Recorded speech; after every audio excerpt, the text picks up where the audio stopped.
A palavra de hoje vai ter assim um gosto, eu imagino, um jeito de quase um estudo bíblico, uma escola bíblica dominical, porque temos que fazer colocações. Estamos encerrando sobre a obra do Espírito Santo.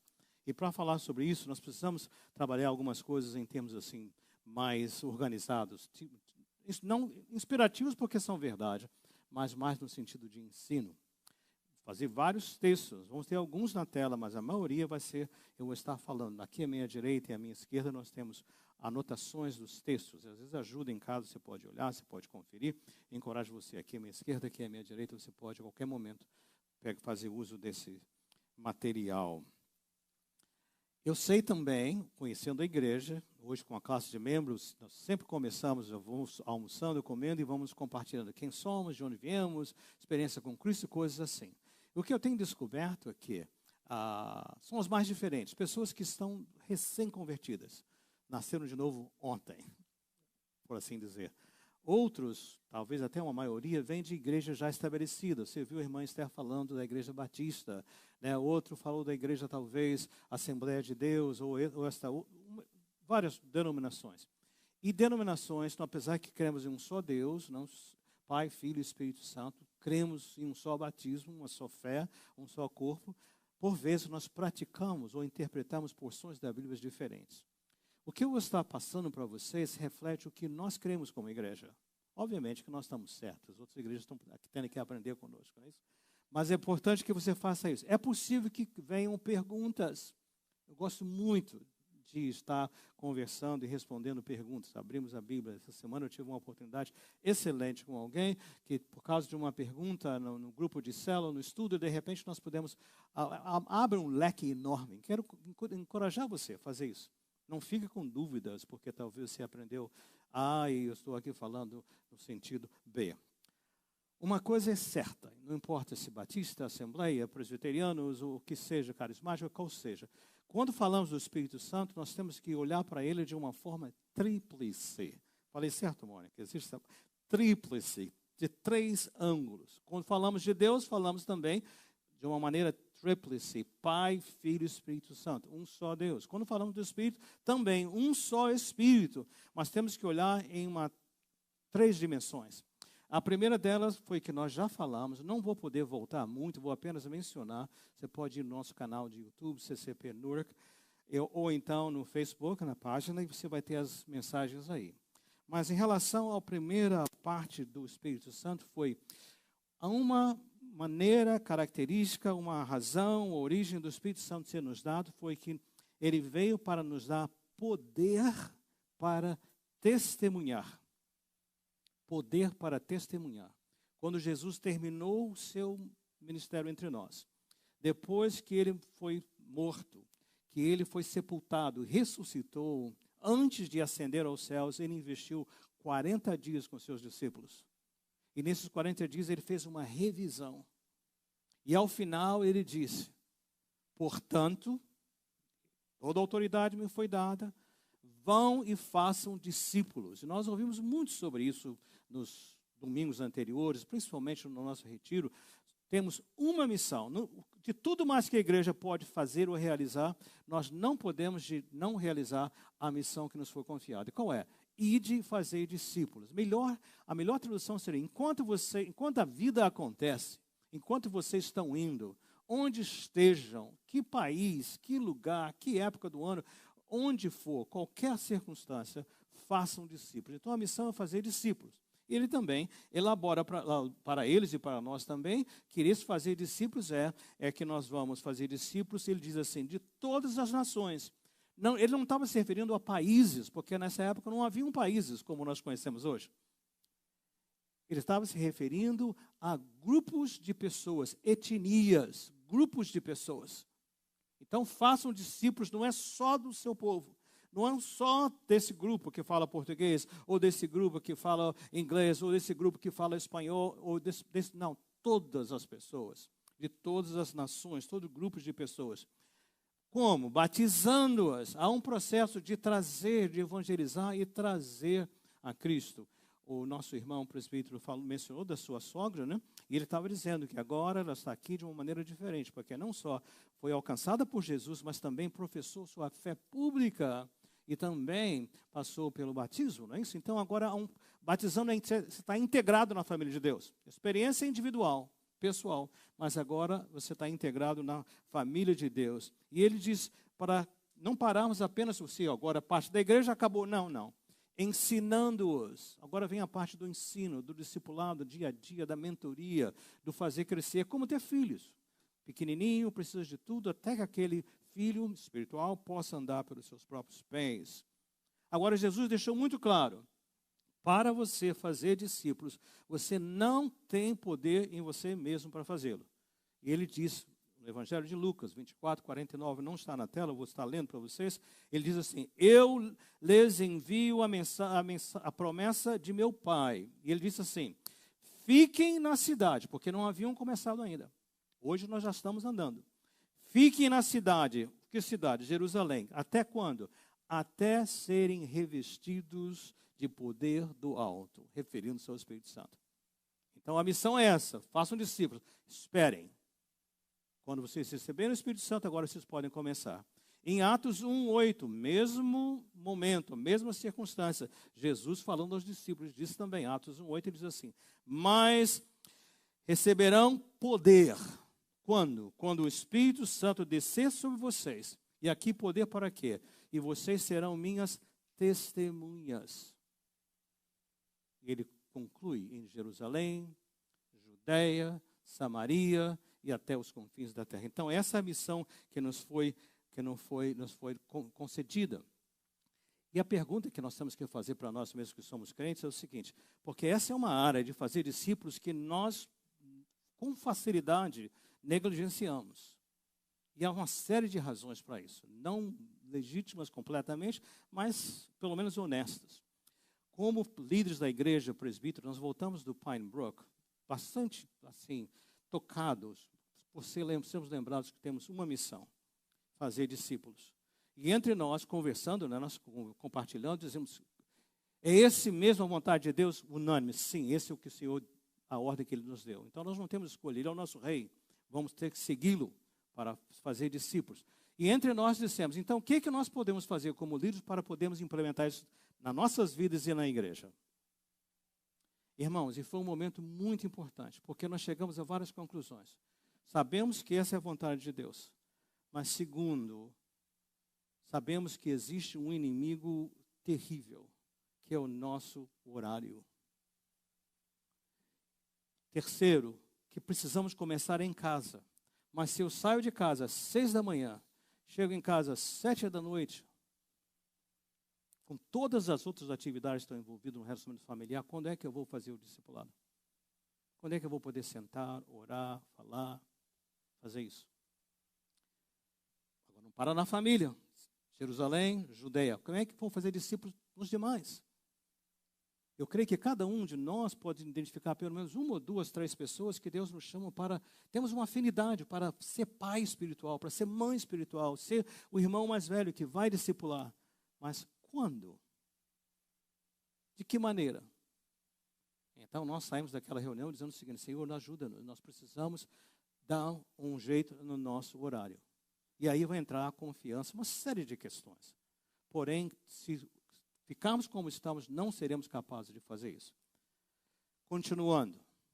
Como é que eu sei que eu estou cheio do Espírito Santo e que o poder para testemunhar está operando nas minhas vidas? Há algumas evidências, eu anotei apenas duas. Uma, imediata, é que as barreiras linguísticas, culturais vão ser derrubadas.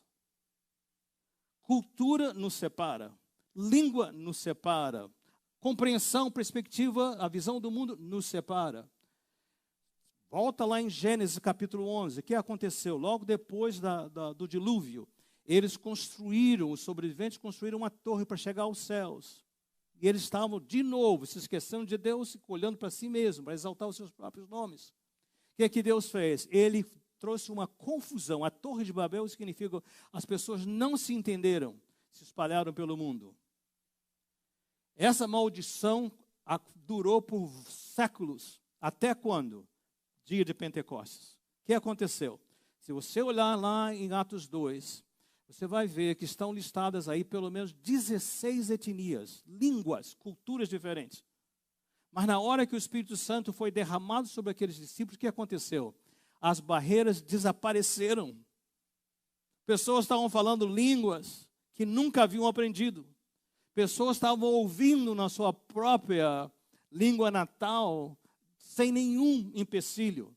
Isso não quer dizer que nós vamos aprender alemão, japonês, chinês, o que seja. Deus pode fazer. O ponto é que ele diz o seguinte: quando nós estamos cheios do Espírito Santo, as barreiras são destruídas. Não há mais empecilho. Não há dizer como. A ideia é algo extraordinário. Nós estamos tão acostumados a não ver o sobrenatural que a gente nem espera isso. Mas há uma promessa. Crê no Senhor, cumpra a sua missão, e ele diz: eu cuido das diferenças. Eu não sei quantos de vocês conhecem a história da igreja presbiteriana no Brasil. O primeiro missionário presbiteriano no Brasil, ele chegou lá em 1859. Ele veio aqui da cidade de Princeton, estudou aqui no seminário de Princeton. Quando eu estudei lá, havia um lugar marcado, dizendo aqui, o Simonton estudou, né? Ashbel Green Simonton é o nome completo dele. Ele foi um aluno aqui. Ele foi com a esposa e com a filha. Assim que ele chegou lá, a filha ficou doente por causa da imunidade e tudo mais, 1859, e a menina morreu. Eles continuaram. Passaram mais uns 2 anos, a esposa também contraiu enfermidade e morreu. Ficou 8 anos. Quando ele saiu, tinha a Catedral do Rio de Janeiro, que está até hoje lá. Fez o primeiro presbitério, o primeiro lugar de ensino, tudo isso ele trabalhou, igrejas estabelecidas. Ao final de 8 anos, ele também sucumbiu e morreu. Você notou as barreiras linguísticas, culturas, jeitos? Estabeleceu uma denominação no Brasil. Porque crê no sobrenatural. E as histórias se multiplicam. Então essa é uma evidência. Primeiro, é que as barreiras desaparecem. Já não sei, não é do meu nível. Nível cultural, de ensino, de educação, linguagem, isso tudo cai por terra. Mas a outra coisa também que vai ser muito clara a evidência. Eu sei que algumas denominações falam o seguinte: quem está cheio do Espírito Santo vai falar em línguas estranhas. Eu quero discordar de você. Você pode ver em 1 Coríntios 12 que nem todo mundo fala em línguas. E essa língua aqui não eram línguas de mistério, eram línguas inteligíveis, conhecidas. Mas uma evidência que é clara, que quando estamos cheios do Espírito Santo, não só as barreiras se rompem, mas pessoas se convertem. Em Atos 2, a coisa mais extraordinária não foi que eles se entendiam. Foram que 3.000 pessoas, naquele dia, abriram suas vidas. O Senhor os alcançou, iluminou a mente para Jesus. Então, como é que eu sei que eu estou cheio do Espírito Santo?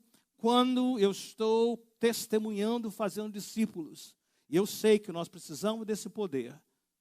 Nós precisamos desse poder para que nossos schedules, nossos horários, nossa maneira como lidamos a vida não venham a ser o maior empecilho de não discipularmos a nossa família, de não discipularmos as pessoas que estão ao nosso redor, aqueles que Deus colocou no meu caminho, no meu indo. Então esse é o poder. Mas vimos também nessas semanas que passaram, nós vimos também que além de poder para testemunhar, o Espírito Santo veio para nos dar dons, habilidades espirituais. Temos talentos naturais que vêm do berço. Crianças já nascem com tendências, né? Quando ouvindo da Sarinha aqui celebrando, né? Não sei o que, criatividade artística na linguagem, não é isso? Alguma coisa assim, já até as palavras são difíceis, né? Mas é uma habilidade. Eu vejo as crianças, vão ter a formatura do Daycare Center agora na sexta-feira, mais uma classe. O que eu vejo? Fico assim abismado como as crianças são singulares, especiais, talento natural. Mas quando você entrega a sua vida a Jesus, quando você é alcançado pela graça de Deus, nasce de novo, o Senhor dá também a você um dom espiritual. Talento natural, dom espiritual. Posso usar o talento na igreja? Posso. Mas o mais importante é que Deus te dê um dom. Mas quando Ele te deu esse dom, Ele não te deu apenas para você ter algo na vida, para se sentir importante. Isso nos faz sentir importante. Paulo fala lá em 1 Coríntios 12, ele diz assim para nós, versículo 1. Irmãos, a gente não pode ficar ignorante sobre o Espírito Santo. E ele assim acentua algumas coisas. Ele diz o seguinte, versículo 4. Há diferentes tipos de dons. Então não somos iguais. Mas o Espírito é o mesmo. Há diferentes tipos de ministérios. O que eu faço com o meu dom? Isso é um ministério. Mas o Senhor é o mesmo. Há diferentes formas de atuação. Há diferentes resultados. Mas é o mesmo Deus quem opera tudo em todos. No mesmo capítulo 12 de 1 Coríntios, ele diz assim, versículo 7. A cada um, ouçam, porém, é dada a manifestação do Espírito, visando o quê? O bem comum. Visando o bem comum. O dom não é para mim. O dom é para ser usado para o corpo de Cristo.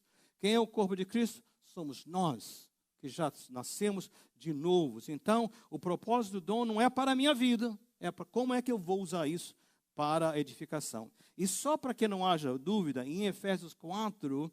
ele diz para nós, e a cada um, versículo 7, de nós foi concedida a graça, o dom espiritual, conforme a medida repartida por Cristo. Não fique arreliado. Essa palavra não é palavrão, não é uma palavra certa. Não fique aí nervoso, ansioso, porque quem decide o que eu vou ser é o Cristo Jesus. É o próprio Espírito de Deus que resolve quem eu vou ser. Então não é o que eu quero, é o que Ele decide para mim.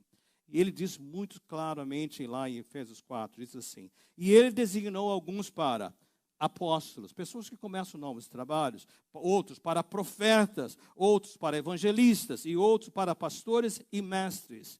Aí ele conclui, com o fim de funções que são dadas de preparar os santos, os que nasceram de novo, para a obra do ministério, para que o corpo de Cristo seja edificado. Como é que a igreja cresce?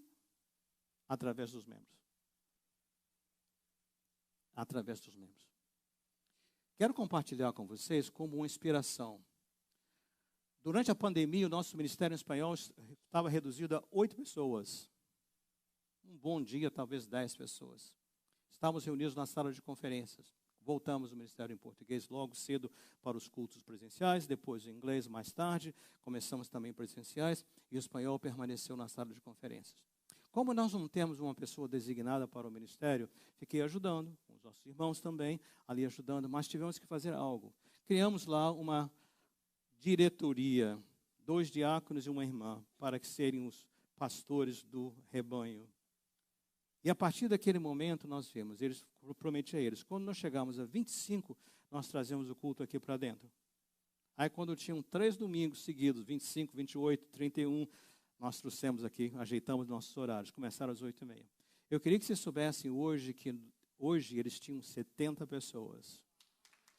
Domingo passado tinham 61.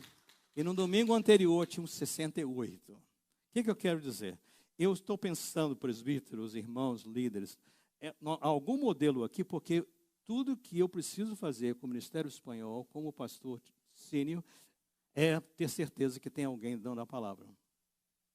Hoje não fui eu que trouxe a palavra, domingo que vem também não vou ser eu que trouxe a palavra, mas tudo funcionando, porque a igreja tem pessoas em posições com talentos que estão liderando a igreja. Você já notou isso? Estão cuidando uns dos outros, cuidando dos visitantes, cuidando dos aniversariantes, cuidando dos casamentos, cuidando dos problemas, tudo isso fazendo. Eu estou falando o seguinte, gente, porque está tão claro. Agora, os horários, os schedules desses irmãos precisam mudar para terem tempo. Venha às terças-feiras para ver as células, homens, mulheres do espanhol. Você vai ver, a cada domingo. Hoje nós temos classes de nós mesmos e nós temos 5 adultos do Ministério Espanhol que vão estar participando conosco. Imagina isso? Você já imaginou o sufoco que vai ser para nós falarmos uma classe para brasileiros e também pessoas que falam português e pessoas que falam espanhol. A boa coisa é que eu tenho já um peruano e uma venezuelana que vão nos ajudar no portunhol. Notou isso? Mas o que quero dizer? Você notou? Quem está edificando? Deus está fazendo a obra. Deus está fazendo a obra. Aliás, gente, se você parar para pensar, Newark ela, na população de 311 mil habitantes, 30% falam espanhol. Sabe que com essa grande massa que fala português, qual é a percentagem? 4%. Prepare-se, CCP, para o futuro que nos espera. É isso. Voltando, fecha o parênteses aqui. O que eu quero dizer? Porque eu estou vendo cada um fazendo o seu papel de pastoreio, de cuidado, disso, daquilo e tudo mais. Então, nós vemos isso, né? Então, esse é a chave. E o versículo 14, ainda em Efésios 4, diz assim: o propósito dos dons é que não sejamos mais como crianças, levados de um lado para o outro pelas ondas, nem jogados para cá e para lá por todo o vento de doutrina e pela astúcia e expertise de homens que induzem ao erro. Ou seja, quando você é discipulado, você cresce. Quando você é edificado, você cresce. Quando você não cresce, você é menino ainda, menina. Agora você cresce espiritualmente, agora você está maduro. Você já sabe distinguir o que é do Senhor e o que é de seres humanos. Antes, pelo contrário, no versículo 15, seguindo a verdade em amor, cresçamos em tudo naquele que é o cabeça, Cristo. E aqui está a chave de todo o processo de crescimento. O versículo 16 conclui dizendo assim: dele, todo o corpo, ajustado e unido pelo auxílio de todas as juntas, cresce e edifica-se a si mesmo em amor, na medida, ouça, em que cada parte realiza a sua função. Para a nossa igreja crescer espiritualmente, crescer com saudável espiritualmente. O que é que nós precisamos? Cada um de vocês, cada um de nós, realizando o seu papel. Só unidos, todo o corpo. Todos nós precisamos. Não tem ninguém, no capítulo 12 de 1 Coríntios vai dizer, você não pode dizer, o olho não pode dizer ao pé, eu não preciso de você não pode fazer isso, preciso de você. Essas 2 últimas semanas, um pastor nosso, da nossa grupo de igrejas de língua portuguesa, denominação, aqui na cidade de Newark, ele comprou uma casa assim mais distante, no oeste, aqui na direção das 78, 80, e comprou uma máquina de trim, né, uma serra elétrica para trabalhar no quintal. Mas talvez não esteja muito acostumado. O que aconteceu? Ele segurou o galho lá no que aconteceu, ele cortou o dedo indicador. Imagina a dor, né? Tiveram que amputar porque a serra realmente fez um dano naquilo aí, né? Mas nós temos estado em contato, conversando, mas ele estava preocupado, né? Por quê? Já está bem, foi liberado, né? Está fazendo suas operações, possivelmente vai ter uma prótese, mas o ponto que ele quis dizer é o seguinte: agora, não faz diferença, mas ele falou, eu estou sem um dedo a mais para trabalhar no teclado, naquelas coisas e tudo mais. Se você olhar para mim, você vê que eu tenho um dedo aqui torto, não é isso? Já contei para vocês, no dia do casamento, quando eu acabei de botar a aliança, eu falei, eu aceito a Cláudia como esposa, ela quebrou meu dedo para nunca mais tirar a aliança, né? Isso não é a verdade. Mas uma das coisas que eu faço, toda vez que eu vou falar com vocês, no número 3, eu nunca uso essa mão, porque se eu fizer assim, você vai olhar para o meu dedo, vai passar o resto do culto pensando onde? Só no dedo. Ele falou, o que eu vou fazer? Qual é o ponto? O dedo paralisa aquele corpo daquele irmão? Não. Sua mente, seu coração, tudo está funcionando, seus pés, seu braço. Mas o que acontece? Ele disse, eu tenho agora um pedacinho. Às vezes você é aquele dedinho que está impedindo a igreja de fazer o seu papel. Eu creio que você já captou isso aí. Isso é a chave do processo. Evidência do Espírito Santo, você está inserida, você está envolvido, fazendo algo que ninguém mais pode fazer. O que o meu dedo faz, nenhuma outra parte do meu corpo pode fazer. O que a minha mão faz, somente a minha mão pode fazer. Então, nós precisamos de cada um. É uma evidência. Então, nossa igreja não pode ser uma igreja de espectadores. Essas reuniões, esses encontros, as atividades, são maneiras de testemunhar, de aprender, de crescer. Mas elas não são a razão da nossa existência. A razão da nossa existência é fazer discípulos e ajudá-los a crescer. Como? Usando os dons que Deus nos deu. Então, rapidinho, nós temos que saber como é que eu posso fazer parte desse corpo formalmente, para que eu possa funcionar. As portas sempre vão estar abertas para as pessoas que queiram nos visitar, ouvir palavras, ouvir o louvor, receber oração, orar. Tudo bem, mas nós somos chamados para edificar o corpo da igreja. Por último, então, o poder para testemunhar. Como é que eu sei que eu sou cheio do Espírito Santo? Estou testemunhando e evidências de pessoas que estão sendo alcançadas. E não tem jeito de nós negociarmos isso. Isso é bíblico. É direto da palavra de Deus. Segundo, eu estou sendo usado como um dos edificadores da igreja. Se eu não estou inserido no edificar da igreja, eu não estou cheio do Espírito Santo. E por último, como eu disse, é que o Espírito Santo também não só é o poder para testemunhar, não só agora esse dom para edificar, mas também ele produz um fruto de transformação sobrenatural do nosso ser. Quando nascemos de novo, como bebês, pequenos, precisam de ajuda em tudo e tudo mais. Mas quando nascemos de novo, nós chegamos para Jesus do jeito que estamos. Mais jovens, mais meia-idade, talvez mais velhos, o que seja. Naquele momento, nós confessamos o Senhor Jesus, cremos no coração, conversamos com os nossos lábios e recebemos o dom do Espírito Santo. Ele está em nós. Mas o nosso ser ainda não foi transformado. E ele começa a transformar. Eu já mencionei isso em outras palavras, mas deixa eu dizer algo para você. Antes de nós sermos alcançados pela graça de Deus, eu estava morto em meus delitos e pecados. Leiam Efésios 2 na sua casa, 1 a 10. Estavam mortos. Mortos não têm vontade. Livre-arbítrio não é para escolher aceitar a Jesus. Livre-arbítrio é para depois que você tem Jesus. Quem está sem Jesus só está inclinado a obedecer aos instintos da nossa natureza, da nossa carne. Não tem controle, não pode decidir. Quando o Espírito Santo mexe conosco, ele abre o entendimento, abre a nossa compreensão, ele mexe com nossos sentimentos, nós dizemos, estou perdido, o que faremos, irmãos? E a gente pede e a pessoa nos leva ao Senhor Jesus. A partir daquele momento que eu confesso Jesus, agora ele habita em mim. Agora eu tenho uma escolha. Para que eu possa ser transformado, o fruto do Espírito Santo precisa acontecer em mim. Eu creio que esse texto vale a pena a gente colocar na tela e ler. Gálatas 5, 16 a 25. Como eu disse, tem as anotações, tinha aqui, tem algumas aqui que estão sobrando ainda, né? Mas você pode pegá-las. Mas vamos lá. O que aprendemos em Gálatas 6? Temos, né, Ricardo? A partir do versículo 16. Veja na tela, então, para ser questão de ser mais rápido.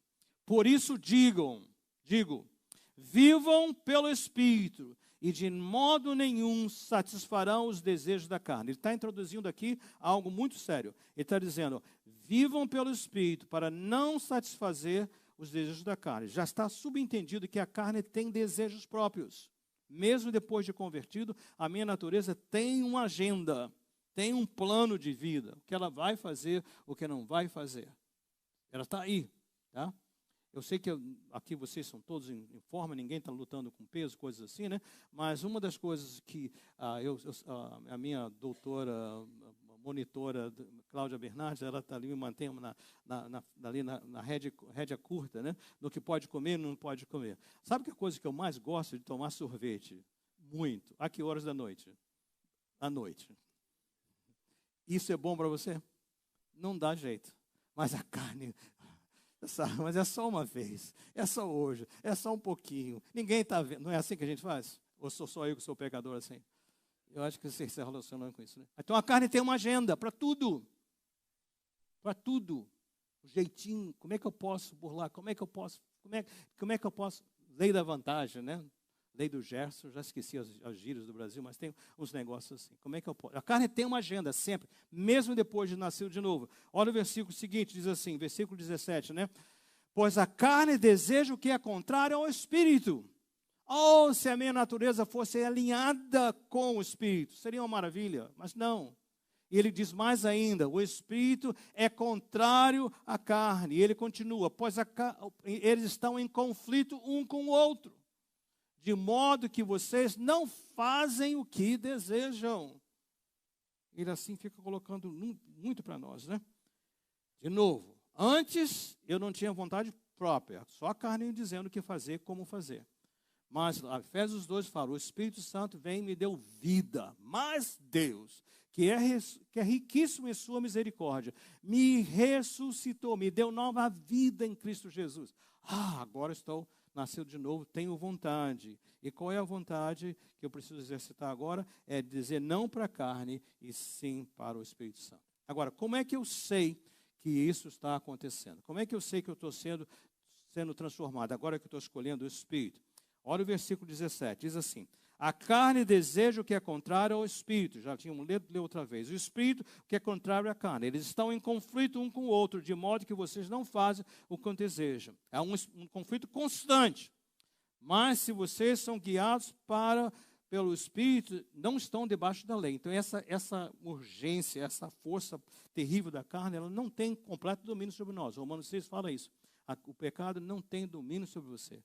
Mas nós cedemos, então ele vai atuar. Olha só, como é que eu sei que a carne está dirigindo a minha vida? Ele diz o seguinte, olha só as evidências. Imoralidade sexual. Você notou com crítico? O quê? Imoralidade sexual. Impureza. Libertinagem. Você faz tudo que te dá na telha. Egoísmo. Ira. Dissensões, relacionamentos, facções, inveja, embriaguez, orgias e coisas semelhantes a estas. Eu os advirto, como já antes vos adverti, aqueles que praticam essas coisas não herdarão o reino de Deus. Pastor Renato, o senhor está dizendo que salvação é pelas obras?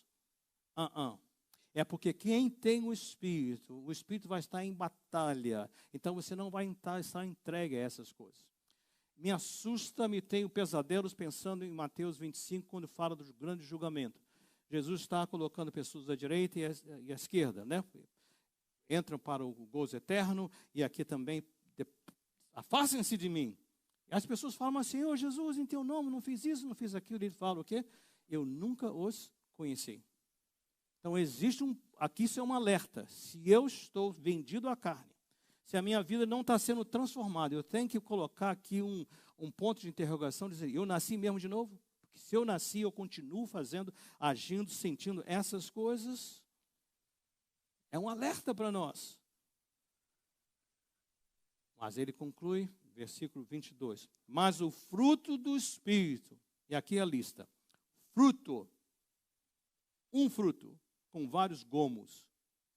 Se eu estou cheio do Espírito Santo, o que é que vai acontecer na minha vida? Amor, alegria, paz, amabilidade, bondade, fidelidade, mansidão e domínio próprio. Contra essas coisas não há lei. Qual é o ponto aqui? Eu me lembro do reverendo Billy Graham, logo no início da minha conversão, e ele falava sobre estar cheio do Espírito Santo. E ele falou muita coisa, mas uma frase ficou comigo, né? Ele diz o seguinte, não é você tem um basement na sua casa, você vai ficar em shape, ficar em forma, você vai no basement, faz muito exercício. Ter o fruto do Espírito, você não vai lá, eu vou fazer força para ter amor, fazer força para ter alegria, fazer força. Não. Você tem o Espírito, isso está presente na sua vida. A única diferença é se eu estou entristecendo o Espírito Santo, não ouvindo a sua voz, ou se eu estou apagando. Quando eu apagando, eu falo, Espírito Santo, shut up, você não tem nada a ver com a minha vida. Esse assunto resolvo eu. Essa situação eu vou lidar como eu acho que devo. Você tem esse poder. Ele está em você, mas ele está sem ação. É a única maneira. Agora, se eu abro, como eu pedi, entra nesse lugar, enche esse lugar, o que vai acontecer? Amor, alegria, paz. Uau! Ele vai falando para nós. Paciência. Há uma versão na sua versão que fala assim, longanimidade. O que é longanimidade? É a mesma coisa que paciência. Mas sabe qual é o tamanho da longanimidade? É uma paciência desse tamanho. Se a pessoa não tem sangue, se a pessoa não tem brios, se a pessoa não tem vergonha na cara, que é isso?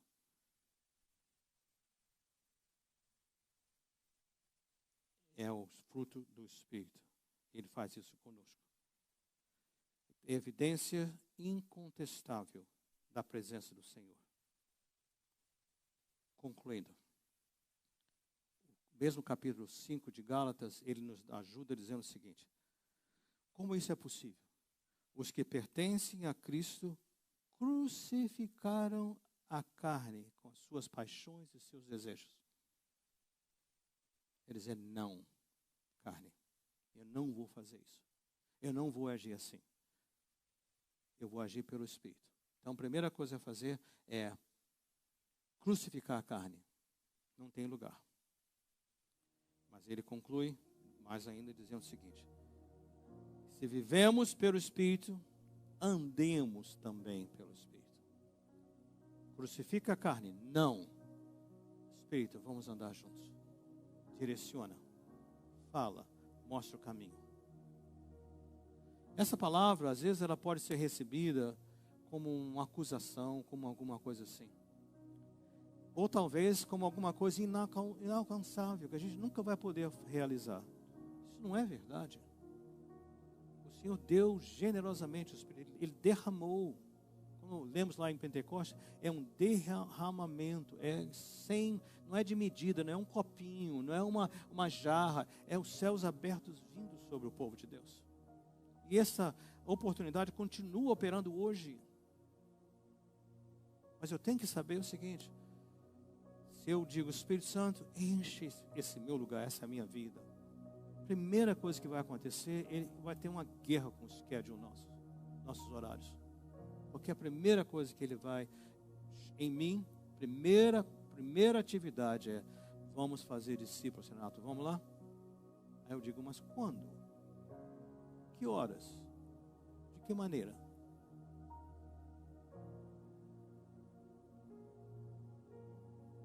Aí tem que haver um momento de dizer: eu sei que talvez eu vou ter que mudar os horários, vou ter que mudar as atividades, isso talvez afete financeiramente, afete um monte de coisa, mas eu vou estar disponível para poder discipular a minha família. Se sou o homem da casa, a minha esposa, tenho filhos, os meus filhos, fazer isso. Vou precisar fazer isso. Vou pedir a Deus também que agora, nessa diminuição de salário, talvez eu vou estar faltando. Mas o Senhor, eu confio, Ele não faz aviso ou convite sem suprir. Ele vai preencher o que está faltando. Começar a mudar a nossa maneira de trabalhar. Na transformação pessoal, dizer, Senhor, eu estou como o apóstolo Paulo. Eu sei o que eu tenho que fazer. Eu sei como eu tenho que agir. Eu sei como eu tenho que falar. Mas quando eu me vejo, já fiz o que eu não devia fazer. E ele conclui: miserável homem que eu sou, quem me libertará? Mas ele não parou aí não. Ele falou: graças a Deus por Jesus Cristo. Ele vai mais além, em quem não há condenação. Então, no momento que eu me dou conta que eu estou vivendo de acordo com a carne, o que eu tenho que fazer? Senhor Jesus, aí eu aqui de novo. Temperamento, reações, palavras, sentimentos, escolhas, o que eu vejo, o que eu falo, o que eu ouço, o que eu faço. O Senhor diz: perdoados estão pecados. Filho, vamos começar outra vez.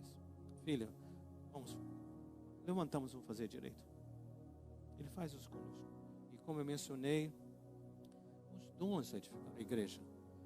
Não há nada a nos impedir. Nós estamos num lugar geograficamente estratégico. Newark é um lugar de chegada, é um lugar de entrada, é um lugar que pessoas de todo o tempo estão chegando e vindo. Nós temos uma habilidade extraordinária, falamos português, inglês, espanhol, temos ministério com crianças, adolescentes, jovens, todo tipo de ministério que você possa imaginar. Mas Deus precisa de você para exercer aquele dom. Talvez está faltando um dedinho, está faltando aí um pulso, está faltando aí um cotovelo, está faltando um rosto, faltando uma orelha. Por quê? Deus trouxe você aqui para esse propósito. Eu creio que o Senhor está dizendo para você e para mim: é hora de nós consertarmos a nossa vida. É hora de nós redirecionarmos as nossas prioridades, colocá-las em ordem com as coisas do Senhor. Santo Espírito, encha a minha vida. Encha a minha vida. Toma, enche esse lugar. Isso significa dizer: Senhor, poder para testemunhar, dons para edificar, o fruto do Espírito manifesto na minha vida, nos relacionamentos. Em nome do Senhor Jesus. Oremos, irmãos. Fique de pé comigo.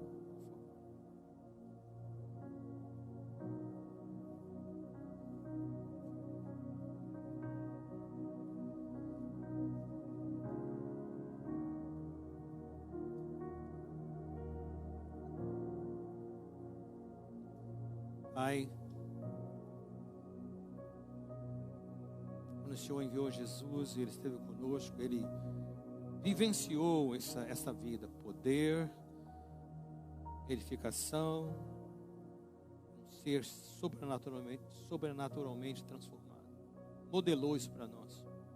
E depois nos disse que Ele enviaria o Espírito Santo para realizar isso em nós. Que não ficaremos órfãos. Ó Pai, está muito claro a Tua vontade para nós. Muito claro, Senhor, a Tua vontade para nós. Porque precisamos, Senhor, ter um ato de rendição, um ato de entrega, confiança no Senhor. Isso não é um programa da igreja, isso não é um programa dos líderes, isso não é um programa de pastor, isso é um programa, um plano divino. Bem, Senhor, ajuda-nos. Nós nos colocamos como o apóstolo Paulo, diz: miserável homem que eu sou. Eu sei o que é, precisa ser feito, mas me vejo realizando aquilo que não é para ser feito.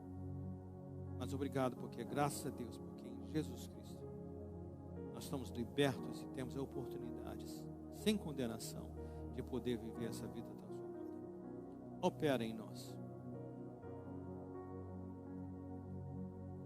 Como lá o cântico antigo dizia: Santo Espírito, enche a minha vida, pois por Cristo eu quero brilhar. E outra frase que dizia: usa-me a almas para salvar. Transforma meu ser.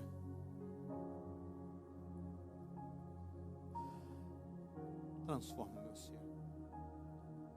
É minha oração, em nome de Jesus. Amém.